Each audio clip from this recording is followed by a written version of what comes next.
من الشيطان الرجيم. بسم الله الرحمن الرحيم.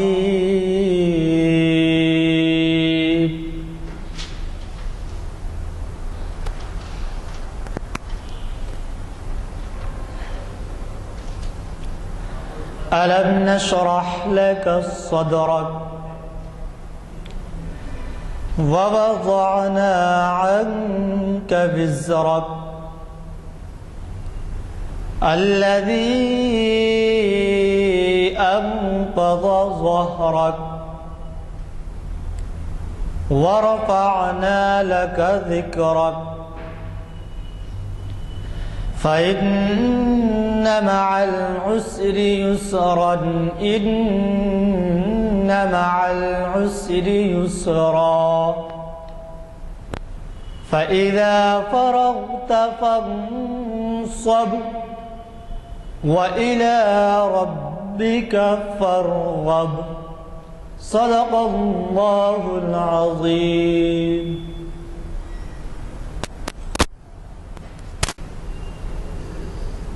بسم اللہ الرحمن الرحیم وبہ نستعین.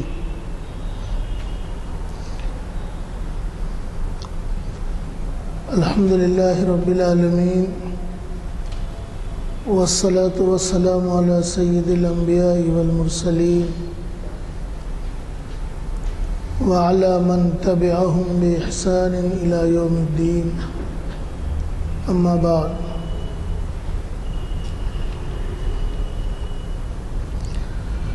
حاضرین گرامی قدر،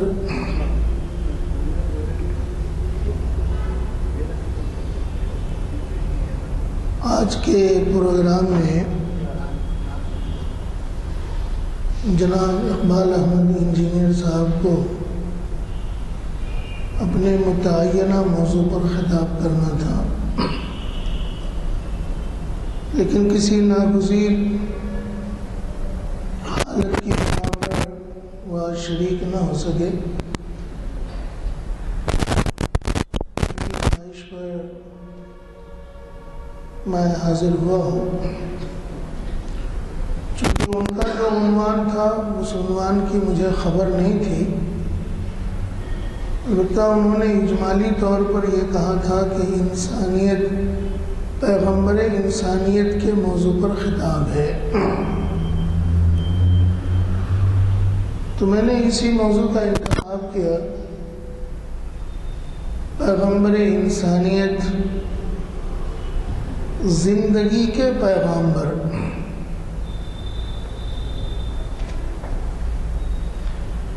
قرآن کریم کی ایک آیت ہے سورہ انفال میں، یا ایھا الذین آمنوا استجیبوا للہ ولرسولہ اذا دعاکم لما یحییکم. اے ایمان والو،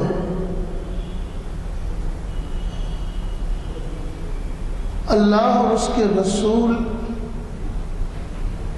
کے احکام کو قبول کرو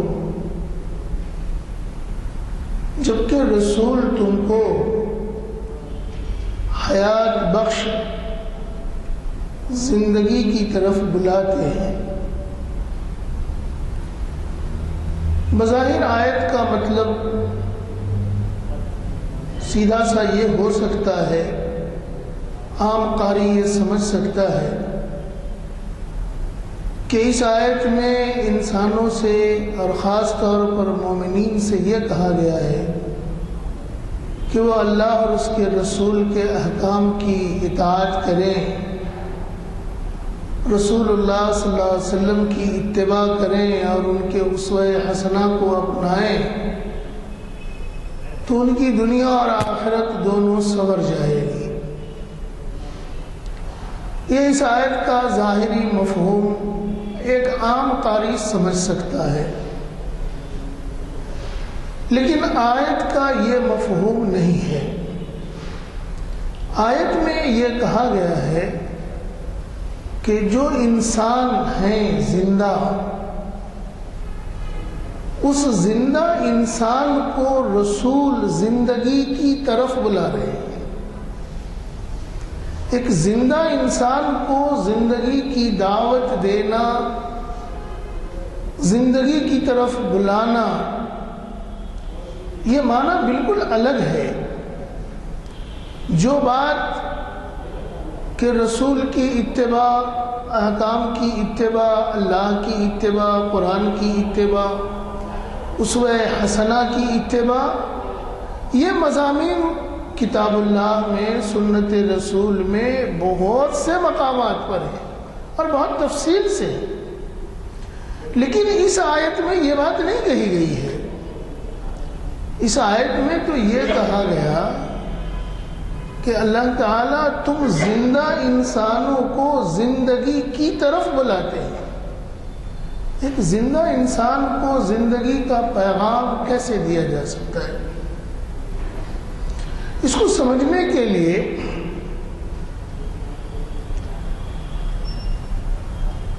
تھوڑی سی تفصیل میں جانا پڑے گا تو شاید ہم اس مفہوم کو سمجھ سکیں۔ تاریخ اسلام میں ایک بہت مشہور واقعہ ہے البدایہ والنہایہ میں، تو مختلف اصحاب قلم، اصحاب علم و دانش نے بار بار نقل کیا ہے۔ وہ واقعہ ہے جنگ قادسیہ۔ جنگ قادسیہ میں حضرت سعد بن ابی وقاص رضی اللہ تعالی عنہ سپاہ سالار لشکر تھے، اور اس وقت کی جو سپر پاور طاقت تھی ایران، اس سے گویا مقابلہ آئی تھی۔ ایران کی بہت بڑی طاقت رستم کی سپاہ سالاری میں سامنے موجود تھی، لیکن اسلام کا جو جہاد کا عمل ہے وہ ضابطے اور شرائط کے ساتھ ہے۔ ایسا ہی نہیں کہ کوئی مشرک ہے، کافر ہے، مجوسی ہے، تلوار لے کر گئے، گردن کاٹ دیا، ایک بم بنا کے اس کو بم بسفوٹ کر دیا، ساروں کو مار دیا اور ہم نے اس کا نام جہاد رکھ دیا۔ نہیں، جہاد تو یہ احمقانہ حرکتیں، بزدلانہ حرکتیں، اس کو جہاد نہیں کہتے۔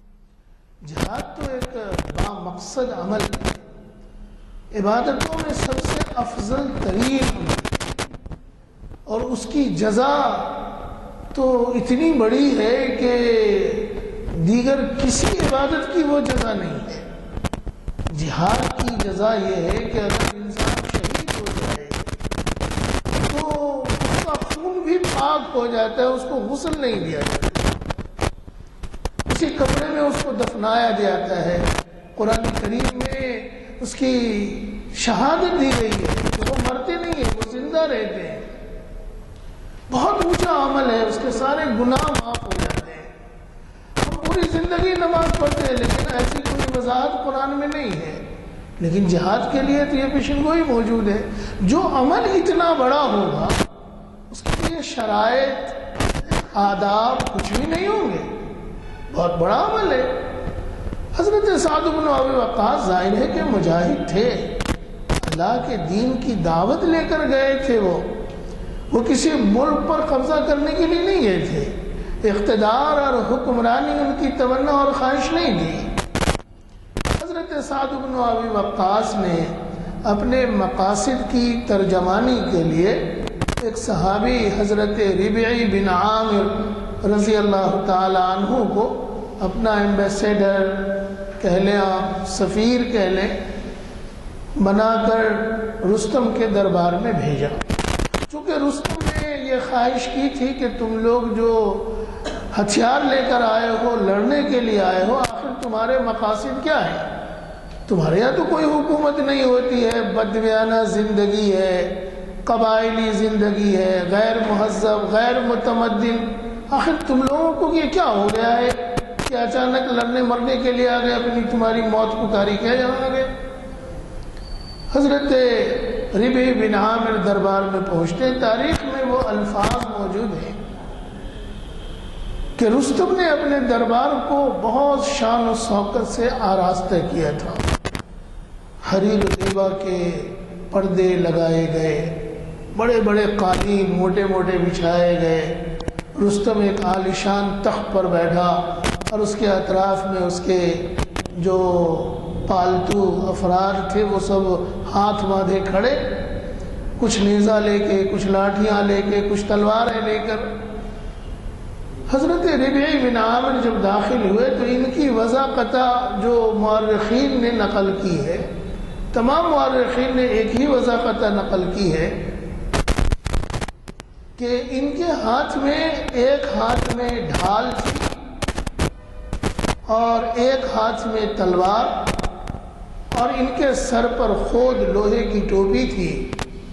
لباس انتہائی بوسیدہ پھٹا پرانا تھا، گندا تو نہیں کہہ سکتے، بہت پرانا معمولی قسم کا لباس، اور ایک چھوٹے سے خچر پر سوار ہو کر گئے تھے.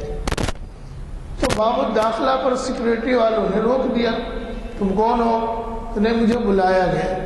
تو اس حیات میں کیفیت میں دربار میں نہیں جا سکتے، ہتھیار یہاں جمع کر دو اور اس کے بعد جاؤ چوپایا کو باہر باندھو.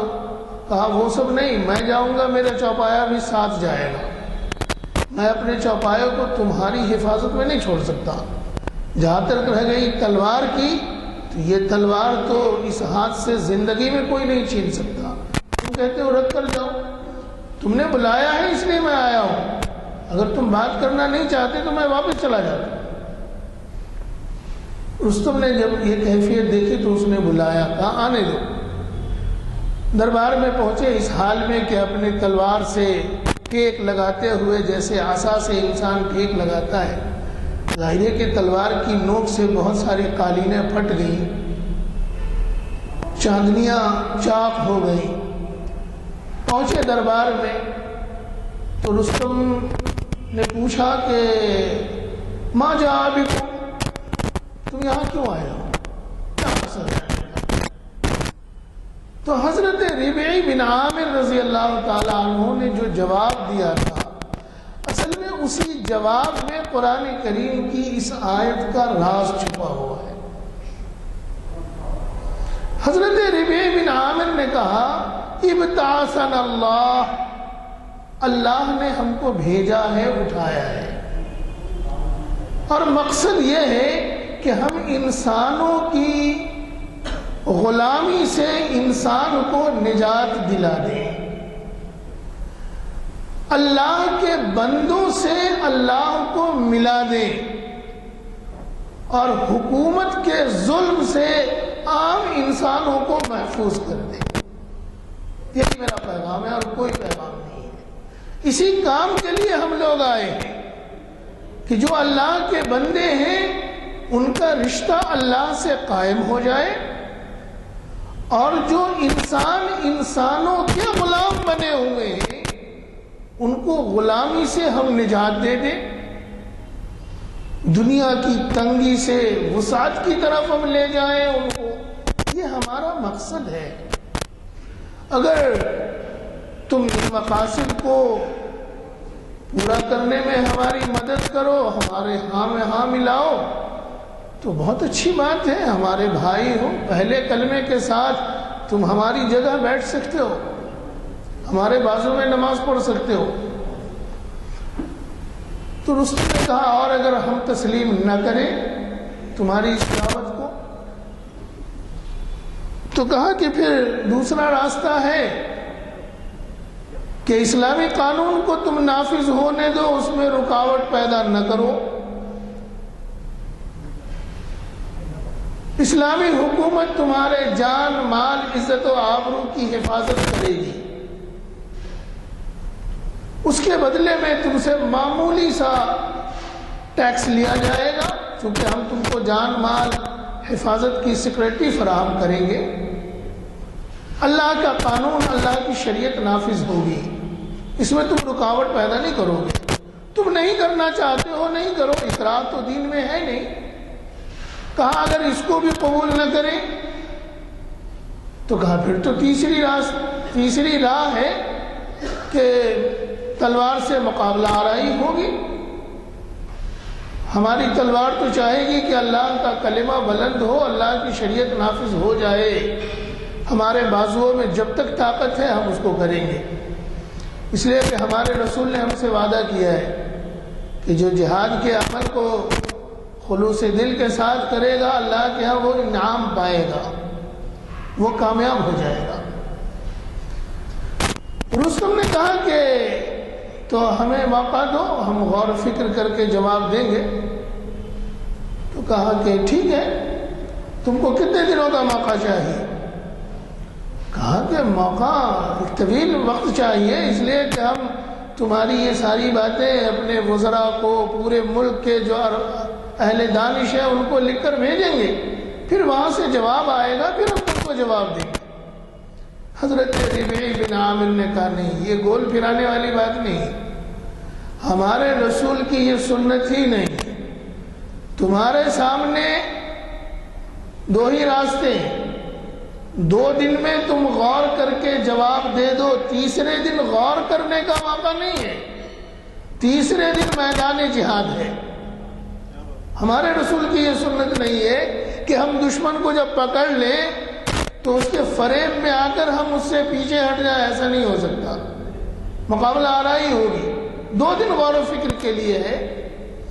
یہ ایک واقعہ ہے تاریخ کا جو بہت مستند ہے، اور اس کے مستند ہونے کی علامت یہ ہے کہ ہمارے سینکڑوں مؤلفین، مصنفین، اہل علم نے اس واقعے کو نقل کیا ہے. میں نے یہ واقعہ سنایا ہے، ابھی اسے ہم نتائج اخذ کریں گے، اس سے پہلے 1-2 باتیں اور سمجھ لیں.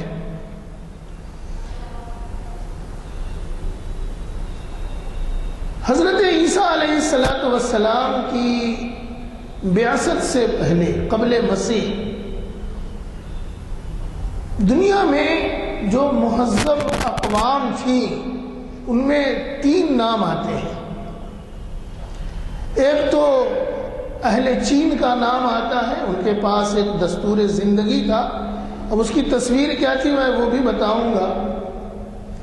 دوسری مہذب قوم جو تھی وہ ایران کی تھی، آتش پرستوں کی. دستور ان کے یہاں بھی تھا جیسا بھی تھا. اور تیسرا جو کسی قدر مہذب یا زندگی کا سلیقہ کا دعوے دار تھا وہ ہندوستان تھا. ہندوستان میں منو کی حکومت تھی. یہ قبل مسیح کی بات ہو رہی ہے. جیسے ایران کے بادشاہوں کا لقب کسرا، مصر کے بادشاہوں کا لقب فرعون، حبش کے بادشاہوں کا لقب نجاشی، روم کے بادشاہوں کا لقب قیصر، ہندوستان کے بادشاہوں کا لقب جو ہوتا تھا وہ منو ہوتا تھا. آپ نے سیاسی تقریروں میں کبھی سنا ہوگا، یہ مایاوتی اکثر استعمال کرتی ہے، یہ منو کے لوگ ہیں. اس کا اشارہ اسی طرف ہوتا ہے، وہ تاریخ کو بیان کرنا چاہتی ہے. منو لقب کے 7 حکمراں اس ملک میں گزرے. ان کا بھی ایک دستور تھا، اور ان کے دستور کے مطابق انسانوں میں 2 بنیادی طبقے تھے. ایک طبقہ برہمن کہلاتا تھا جو گویا پیدائشی طور پر مخدوم بنا کر پیدا کیا گیا، اور دوسرا طبقہ وہ تھا جو پیدائشی طور پر خادم بنا کر پیدا کیا گیا. چنانچہ ان کے یہاں طبقاتی نظام تھا. کچھ لوگوں کا کام مذہبی کتابوں کو پڑھنا، لوگوں کو سنانا، ضرورت پڑے تو لوگوں کو سمجھانا. دوسرے کسی بھی شخص کو اس مذہبی کتاب کو پڑھنے کی اجازت نہیں ہوگی. پڑھنا تو بہت دور کی بات، ان کلام کو سننے کی بھی اجازت نہیں، چھونا بھی بہت دور کی بات ہے. کچھ لوگ وہ تھے کہ جن کے لیے تعلیم حاصل کرنا ممنوع، جو کاروباری لوگ ہیں جن کو ویشیہ چھتری وہ کہتے ہیں، ان کے لیے علم حاصل کرنا گویا جرم. گناہ کی بات ہے، قابل سزا ہے۔ کچھ لوگ وہ تھے جو ویش کہلاتے تھے، جن کا کام ہے کھیتی باڑی کرنا، ساگ سبزی پھل اگانا، مویشی پالنا، یہی ان کا کام۔ اور ان میں سب سے گھٹیا طبقہ جو انسانوں کا تھا، جن کو دلت کہتے تھے تو سب انسان، سب اللہ کے مخلوق تھے، لیکن ان انسانوں میں طبقات کا نظام اللہ نے نہیں پیدا کیا تھا، ان ظالم حکمرانوں نے پیدا کیا تھا۔ یہ زندہ تھے لیکن ان کے اندر زندگی حقیقی نہیں تھی۔ چین کی تاریخ جب ہم پڑھتے ہیں تو جیسے ہمارے ملک میں حکمرانی کے لیے آئین ہند دستور کہلاتا ہے، صدر جمہوریہ گویا اس کا محافظ ہوتا ہے، اور اسی دستور کے ساتھ یہ سیاسی لیڈران جو ہے بدکاری صبح سے شام تک کرتے ہیں اور اسی کی دہائی دے کر روٹی کھاتے ہیں۔ ہم دستور کی بات کرتے ہیں اور اسی دستور کو صبح سے شام تک یہ لوگ جوتے مارتے رہتے ہیں۔ ملک میں دستور ہے جس کو آئین ہند کہتے ہیں، آئین بھارت کہتے ہیں۔ انسانی تاریخ میں جو حکمرانی کا سب سے پہلا دستور تاریخ میں اگر ملتا ہے تو وہ چین والوں کا ہے، اہل چین کا۔ اصول دو ویہ کہلاتا ہے، بہت مشہور تاریخ ہے ان کی۔ جو اصول دویہ کا خالق تھا، جس نے حکمرانی کے اصول مرتب کیے تھے، وہ گویا قانون کا معبود سمجھا جاتا ہے، اس کی پوجا ہوتی ہے۔ اس نے جو قانون بنایا تھا حکمرانی کا، اس کا بنیادی عنصر جو تھا، جیسے اسلام کا بنیادی عنصر کتاب اللہ سنت رسول، اس کا بنیادی عنصر یہ تھا کہ انسانوں کو فطرت کے بہاؤ پر چھوڑ دیا جائے، فطری تقاضوں میں کوئی رکاوٹ نہ پیدا کی جائے، فطرت جو چاہتی ہے کہ کرنے دیا جائے، بالکل آزادی۔ جیسے پرندے جنگلوں میں، آبادیوں میں جس شاخ پر چاہیں بیٹھ جائیں، ان کے لیے کوئی ضابطہ نہیں ہے۔ اسی شاخ پر کبھی کوا بیٹھتا ہے، کبھی طوطا بیٹھتا ہے، کبھی کبوتری بیٹھتی ہے، کبھی فاختہ بیٹھتا ہے، کبھی گدھ بھی بیٹھتا ہے۔ کسی کی دادا گیری نہیں ہے، کسی بھی شاخ پر کوئی بیٹھ سکتا ہے۔ جنگلوں میں آپ جائیں، وحشی جانور جو ہوتے ہیں ان کی آزادی ہوتی ہے، جہاں چاہیں وہ رہیں، جیسے چاہیں وہ رہیں، جیسے چاہیں کھائیں، ان کے لیے کوئی قانون نہیں ہے۔ تو اصول دویہ جو تھا چین کا، اس کا فطری ماخذ جس کو کہتے ہیں، جس کی اصل جو تھی وہ یہ تھی کہ انسانوں کی جو خواہشات ہیں، ان خواہشات کو کہ فطری بہاؤ کو باقی رکھا جائے، اس میں رکاوٹ پیدا نہ کی جائے۔ یہ بہت قدیم اصول تھا، لیکن تاریخ یہ کہتی ہے کہ یہ اصول بھی انسانوں کو زندگی نہیں دے سکا۔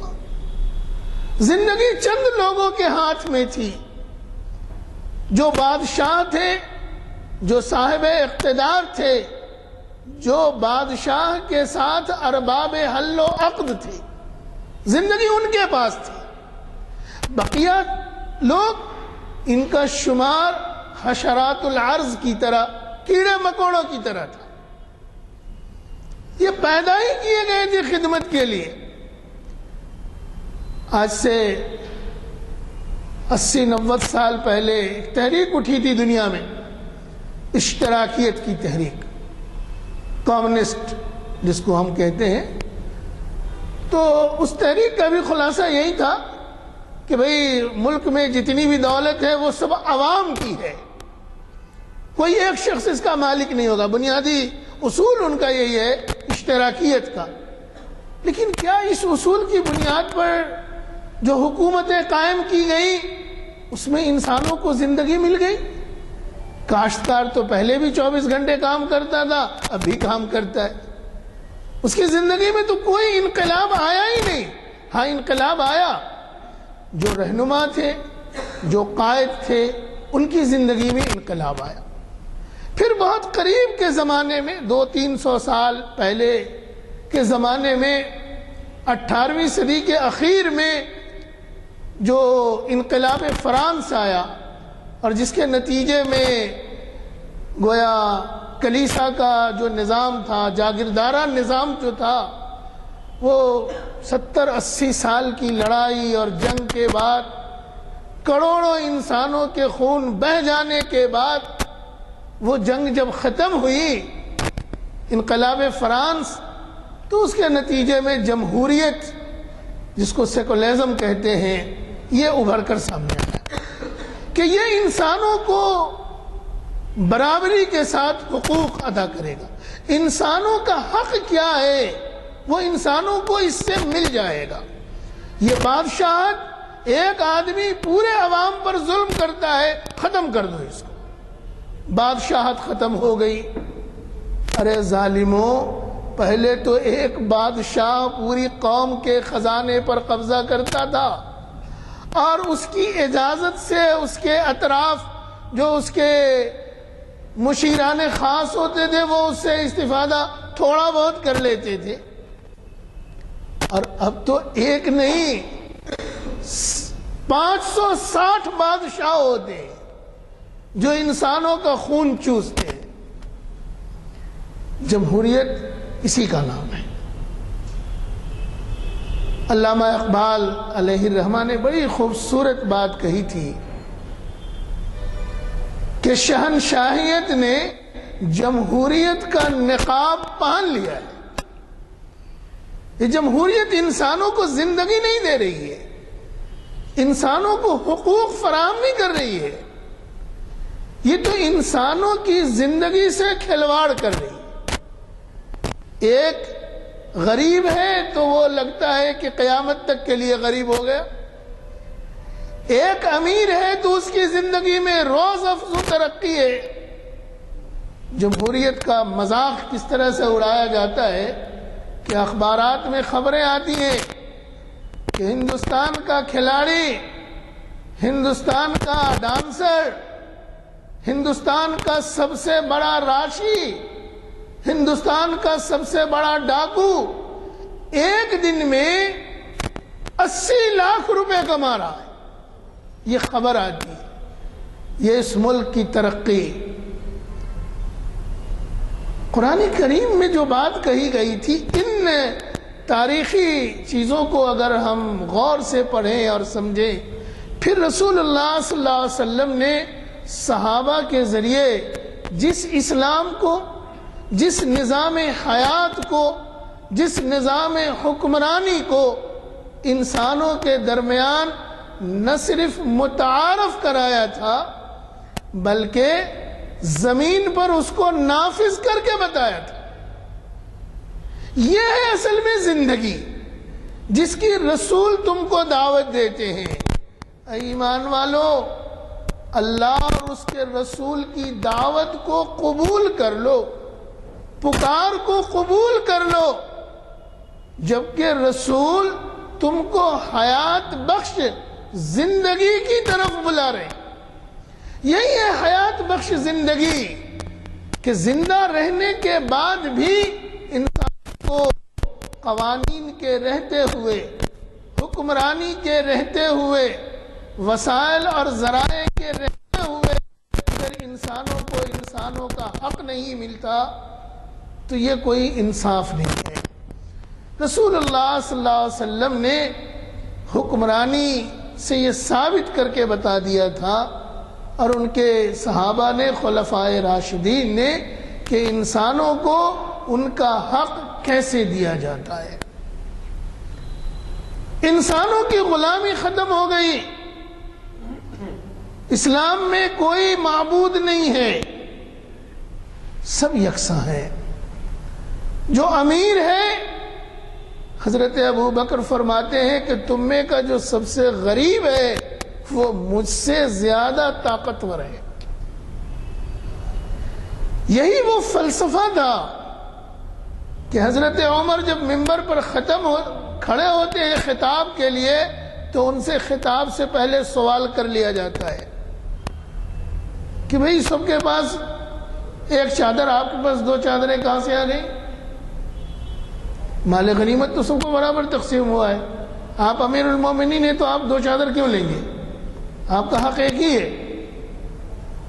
یہ جو حق اللہ کے رسول نے انسانوں کو جینے کا حق دیا تھا، ہر انسان کو برابری کے ساتھ جینے کا حق ہے۔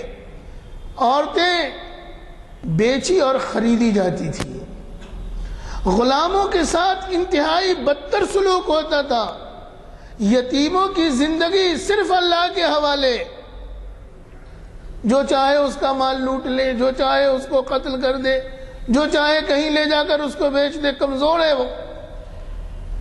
اسلام آیا، یتیموں کے لیے قانون بھی بنا اور اخلاقیات کا درس بھی دیا گیا، عورتوں کی عزت و آبرو کی حفاظت بھی کی گئی اور ان کو مقام بلند بھی عطا کیا گیا۔ ان کے پاؤں کے نیچے جنت، ان کی خدمت، ان کی دعائیں اللہ کے یہاں کبھی مقبول غیر مقبول نہیں ہوتی۔ تو قانون اور اخلاق ان دونوں کے ذریعے عورتوں کو بھی عزت ملی، غلاموں کو حقوق ملے، بچوں کے حقوق ملے اور نادار اور بے سہارا لوگوں کو عزت ملی۔ اسی لیے ہم دیکھتے ہیں کہ بلال تو مکہ کے رہنے والے نہیں ہیں، بلکہ جزیرۃ العرب کے رہنے والے نہیں ہیں، ایسے خانوادے سے تعلق ہے جن کا کوئی نام و نسب ہی نہیں، کوئی شناخت نہیں ہے، شکل و صورت بھی کوئی وجہ نہیں ہے، کوئی اعلیٰ ڈگری نہیں ہے کہ آکسفورڈ سے پڑھ کر آئے ہو اور کیمبرج سے پڑھ کر آئے ہو، اسے کوئی ڈگری نہیں ہے، لیکن مقام اتنا اونچا ہے کہ خلیفۃ المسلمین کہتے ہیں انت سیدنا، آپ ہمارے سردار ہیں، اپنی جگہ پر ان کو بٹھاتے ہیں۔ یہ اسلام نے حق دیا تھا، اسی کو کہتے ہیں پیغمبر انسانیت، انسانوں کے لیے حقوق، کہ ان کو انسانوں کی غلامی سے نکال کر اللہ کی غلامی میں لانا، دنیا کی تنگی سے نکال کر دنیا کی وسعت میں ان کو لانا، یہ اسلام کا پیغام تھا۔ آج یورپ والے کہتے ہیں کہ ہم نے عورتوں کو آزادی دی ہے۔ آزادی کیا دی ہے؟ عورتوں کو ننگا برہنہ کر دیا، اس کی عصمت تار تار ہو چکی ہے، اب وہ سر اٹھا کر کسی سے اپنے عصمت کی دہائی بھی نہیں دے سکتی۔ 100 میں 80 عورتیں ایسی ہیں جو یہ کہہ نہیں سکتی ہے کہ وہ باعصمت ہیں، 20 عورتیں کہہ سکتی ہیں کہ ان کی عصمت بچی ہوئی ہے۔ یہ کیوں؟ مردوں نے ان کو ان کا حق دیا یا ان کو ذلیل کر کے رسوا کر کے اپنے خواہشات نفس کی تسکین کا سامان کیا؟ رسول اللہ صلی اللہ علیہ وسلم کو جو پیغام انسانیت، پیغمبر انسانیت کہا جاتا ہے، اس اعتبار سے کہ آپ صلی اللہ علیہ وسلم نے جینے والے لوگوں کو زندگی کا پیغام دیا ہے، زندہ لوگوں کو جینے کا پیغام یہ ہے کہ وہ اپنے حقوق کے ساتھ، ہر انسان کو اللہ نے آزاد پیدا کیا ہے، کسی فرق مراتب کے بغیر پیدا کیا ہے، ساری نعمتیں یکساں دے کر پیدا کی ہیں، سب کو 2 آنکھ ملے، 2 ہاتھ، عقل، دماغ، زبان، گویائی، طاقت، شعور، ساری صلاحیتیں اللہ نے تو یکساں دی ہیں۔ یہاں آ کر حالات کی ستم ظریفی کی زد میں آ کر انسان کسی کا غلام بن جاتا ہے، کسی کا ماتحت بن جاتا ہے، تو اللہ کے رسول نے جو پیغام دیا تھا، یہ دوسری تہذیبیں، دوسرے دساتیر، دوسرے قوانین، خواہ یہ کتنے ہی خوشبودار ہوں، خوش رنگ ہوں، دیکھنے میں بہت خوبصورت نظر آتے ہوں، لیکن ان میں حقیقت کا کوئی رنگ نہیں ہے۔ ضرورت انسانیت کے تحفظ کے لیے یہ ہے کہ انسانیت کے پیغامبر نے جو زندگی کا درس دیا تھا، زندہ رہنے والے انسانوں کو ان اسباق کا اعادہ کیا جائے، ان اسباق کو زندگی میں، حکومتوں میں، فرد میں بھی، اجتماع میں بھی اس کو نافذ کیا جائے، تو اس انسانیت کی فلاح اور کامیابی ہو سکتی ہے۔ ورنہ کتنے بھی قوانین بنا لیے جائیں، انسانوں کو ان کا حق ملنے والا نہیں ہے۔ جو قانون اللہ کے قانون سے بغاوت کی بنیاد پر قائم ہوا، یہ صرف دعویٰ نہیں ہے، اسلام نے اس کو کر کے دکھایا ہے، اور آج بھی اور آج کے بعد بھی اللہ نے چاہا تو اسلام کا یہ قانون اپنی اصلی شکل میں، اپنی روح کے ساتھ اس روئے زمین پر ضرور نافذ ہوگا۔ اللہ تبارک و تعالیٰ وہ دن ہم سب کو دکھائے، اور ہماری زندگیوں میں رسول اللہ صلی اللہ علیہ وسلم نے جو روح پھونکی تھی کہ زندگی ہو، کم از کم ہم اپنی ذات سے کسی دوسرے انسان کو اس کے جینے کے حق سے محروم نہ کریں۔ آمین۔ وآخر الدعوانا الحمدللہ رب العالمین۔ ایک چھوٹا سا سوال فرمائے۔ آپ نے گفتگو کا آغاز کیا جہاد سے، جی، اور قرآن نے ایک ورڈ دیا ہے قتال۔ جی، جہاد اور قتال ایک ہی ہے یا الگ الگ؟ بالکل الگ ہے۔ پھر آپ نے جہاد سے شروع کیا اور آپ نے کہا کہ قتال وَمَن يُقْتَلُ فِي سَبِيلِ اللَّهِ آیا ہے، وَمَن يُقْتَلُ فِي سَبِيلِ اللَّهِ يَقْبَعْ اللہ۔ وَمَن يُقْتَلُ فِي سَبِيلِ اللَّهِ وہ عمل ہے، لیکن ایک مجاہد کا عمل جو ہے وہ قتال نہیں کہلاتا ہے، وہ جہاد کہلاتا ہے۔ مجاہد کا عمل جو ہوگا وہ قتال نہیں کہلائے گا، وہ جہاد کہلائے گا، اس لیے کہ فضیلت جہاد کی آئی ہے، تعبیر مجاہد استعمال کی جاتی ہے، قرآن میں اور حدیث میں مقاتل کہیں استعمال نہیں کیا گیا۔ قرآن میں ایک جگہ اور ایک ذکر ہے کہ کافروں کو تم جان پاؤ، ان کو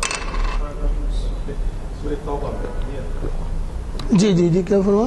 اگر تم کہیں تمہیں اگر کافر نظر آئے تو ان کا ختم کرو، اس طرح کا کانٹریکٹ۔ ایک منٹ، آپ کسی بھی جملے میں دو حصے ہوتے ہیں، ایک مبتدا ہوتا ہے، ایک خبر ہوتی ہے۔ آپ کسی جملے کی ایک حصے کو لے کر حکم نہیں لگا سکتے، وہاں جو قرآن کریم میں کہا گیا ہے اس کے پس منظر میں بعض چیزیں موجود ہیں۔ ایسا نہیں ہے کہ کوئی بھی کافر ملے آنکھ بند کر کے اس کو آپ قتل کر دیں۔ آپ پہلے اس کو پوچھ تو لیں کہ وہ کافر ہے تو کیوں ہے، کیا دعوت اسلام اس تک پہنچا ہے، آپ نے اپنا فریضہ انجام دیا ہے، آپ کے اندر وہ درد، وہ اخلاص، وہ للہیت ہے، اور اس للہیت کے ساتھ آپ اس کے در پر پہنچے ہو کہ بھائی ہمارے پاس یہ نعمت ہے، یہ نعمت ہم تم تک یہ امانت پہنچا رہے ہیں، تم اس کو قبول کر لو، سمجھ میں آئے تو ٹھیک، نہیں سمجھ میں آئے تو ہماری ذمہ داری تو ختم ہو گئی، ہمیں پہنچانے کا ثواب مل جائے گا۔ ہم اس عمل سے گزر چکے ہیں، یہ تو بات کی چیز ہے۔ بالکل آخری بہت مشہور محاورہ ہے، آخر الحیل السیف، وہ ابتدا پس منظر کو پیش کرنے کے بعد اس کا حکم بتانا پڑے گا۔